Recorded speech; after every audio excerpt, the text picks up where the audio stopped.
అందరికీ హాయ్ అండి, welcome to my channel. ఈరోజు నేను సాంబార్ పౌడర్ని ఎలా తయారు చేసుకోవాలో చూపిస్తాను.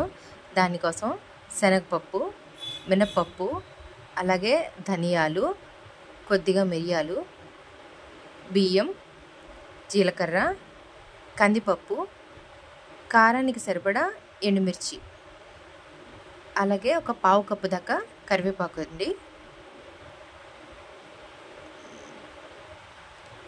ఇవన్నీ 2 స్పూన్లు కందిపప్పు తీసుకుంటే 2 స్పూన్లు శనగపప్పు, అలాగే 2 స్పూన్ల మినపగుళ్ళు తీసుకున్నాను. మిగిలినవన్నీ కూడా ఒక్కొక్క స్పూన్ చొప్పున తీసుకున్నానండి. స్టవ్ వెలిగించేసి బోర్లు ముకుడు పెట్టేసి దాంట్లోకి కందిపప్పు, శనగపప్పు,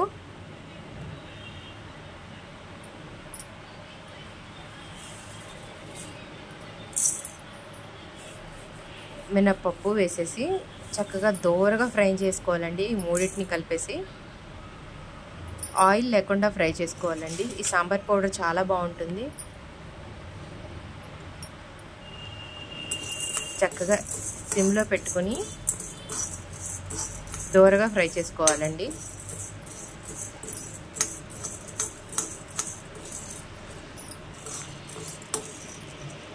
గోల్డెన్ బ్రౌన్ కలర్లో వచ్చేసిందండి. దీన్ని ఒక ప్లేట్లోకి తీసేసుకోవాలి.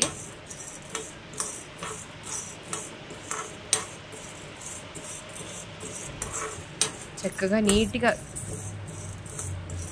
ఫ్లేమ్ లోలో పెట్టి ఫ్రై చేసుకోవాలండి. అలాగే దాంతోపాటు మిరియాలు, ధనియాలు, జీలకర్ర, బియ్యం కూడా వేసేసి ఫ్రై చేసుకోవాలండి. దీన్ని అంతా వేగాక ఒక బ్లెండర్లో తీసుకుని దాంట్లోకి ఒక స్పూన్ ఇంగువ, అలాగే పావు స్పూన్ పసుపు వేసి చక్కగా ఇలా బ్లెండ్ చేసుకోవాలండి. దీన్ని ఒక గాజు గ్లాస్లోకి తీసుకుంటే 6 నెలల వరకు చక్కగా పాడవకుండా ఉంటుందండి. ఫ్రిడ్జ్లో పెట్టుకోవచ్చు, బయట అయినా ఉంటుంది. మన గాజు సీసాలో వేసుకుంటే ఏంటంటే స్మెల్ పోకుండా బాగుంటుందండి.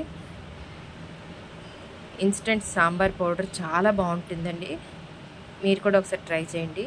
Thank you for watching my video.